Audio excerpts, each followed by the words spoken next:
It feels impossible to get a job right now.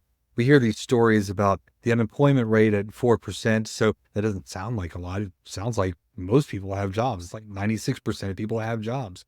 We hear our leaders and politicians talk about how great the economy is. It's the best economy we've seen in forever. And we have booming prosperity around us.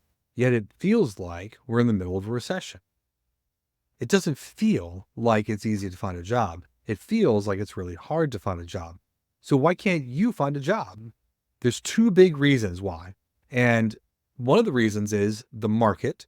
And the second thing is it could be you. So I'm going to talk about the top 3 things that are keeping people from getting a job in today's market. Stay with me.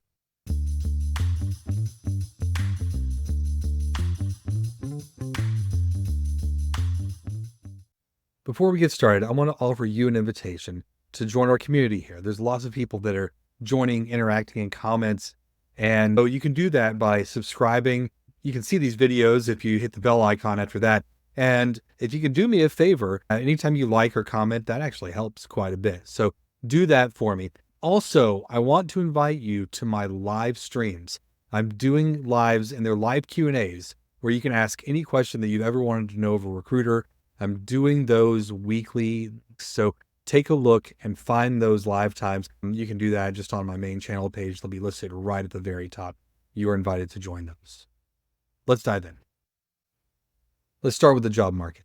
Now, the thing to know about the job market is that we just had a jobs report come out. And what it told us is that we're at 4% unemployment. That's pretty low, but this is the first time we've crossed 4% unemployment in many months. I think 27 months since we did this. It was in January of 2022 when we were at 4% unemployment last. Long time ago. But here's the kicker.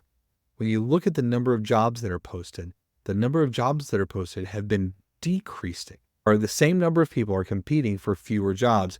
It's going to feel harder to find a job. So economically, that's why. You can't look at that unemployment number, which I think is a little bit BS anyway.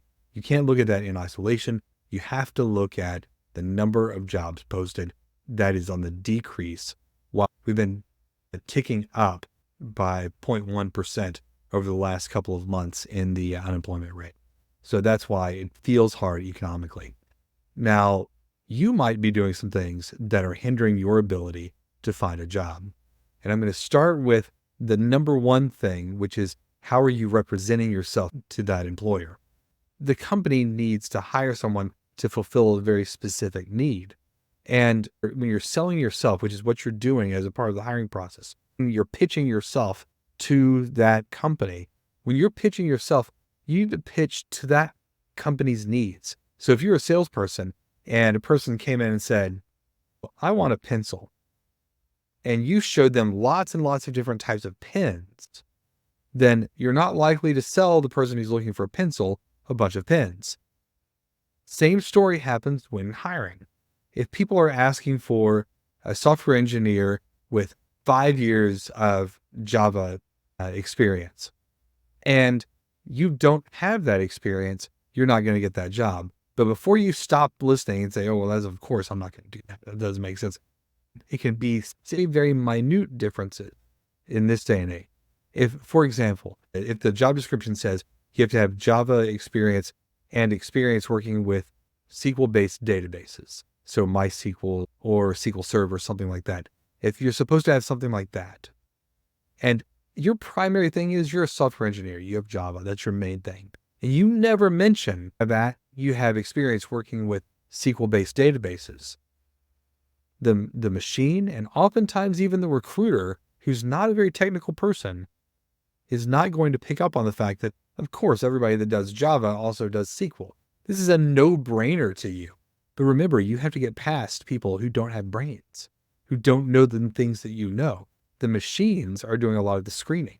So if there's something they ask for and you think that it's inferred in your resume, it's not inferred. There are no inferences. The machines cannot make inferences. If it doesn't explicitly say it, and I even think say it in the same words, use the same terminology. Don't use a similar word. Use exactly the same words that they have in their job description for your resume, right? That's what you have to do now. So when you apply to jobs and you're offering something that they didn't ask for, and in this day and age, it's precisely asked for, then you're likely not to get the attention that you need. Okay. The other thing I'm seeing is there's lots of people quitting and giving up. And I completely get that. One of my buddies, he's been looking for a job for a while. He's pretty beat down about it, honestly. And I talked to him the last time we were together, and I said, how's your job search going? And he said, I've given up on that. I'm going to event and industry thing, and I'm networking and doing those things. But that's the only way I'm going to find a job. I'm not actually applying for jobs. And I think that you have to do both and. I get why it feels like it's just time to quit, but you've got to put in the work. Yeah, it's a numbers game. It's a volume game. I heard Alex Hormozy on a video say volume negates luck. And I think that's true. He's talking about sales in that case. But what I think is happening is volume negates luck in hiring, in looking for a job. The more resumes you send out, the more likely you are to find a job. The caveat I'll give is the more good resumes that you send out. So remember, you have to have those resumes and they need to be custom to that job. I'm putting up a couple of videos for you. I'm going to link it right up top here. One video is about how to create a resume. It's a template that's super simple. The machines can read. They'll help you. The second one is how to use ChatGPT to customize that resume. And it saves you some time if you need to do that. So that's here. It's free to you. And there's a free prompt already typed out for you for ChatGPT. All you'll have to do is paste in a couple things and it does all the rest. So free, easy to use, right there for you. I'm linking those videos for you right now.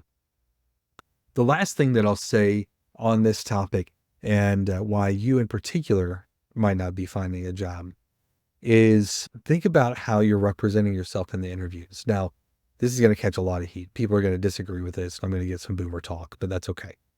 This is something I talk about with my daughters as well. Try to fit in to the culture that you're being hired for. One of the things that people interview for is culture fit. Did you know this?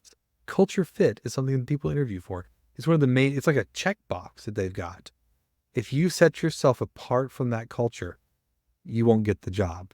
That's one reason you might not get hired. Thank you for sticking with me this far. I am super curious. I want to hear your comments in this. I want to know why you think people aren't getting hired right now, why specifically you think that you've been rejected, and what you think you've got to do in order to get hired. Best of luck to you in your job search.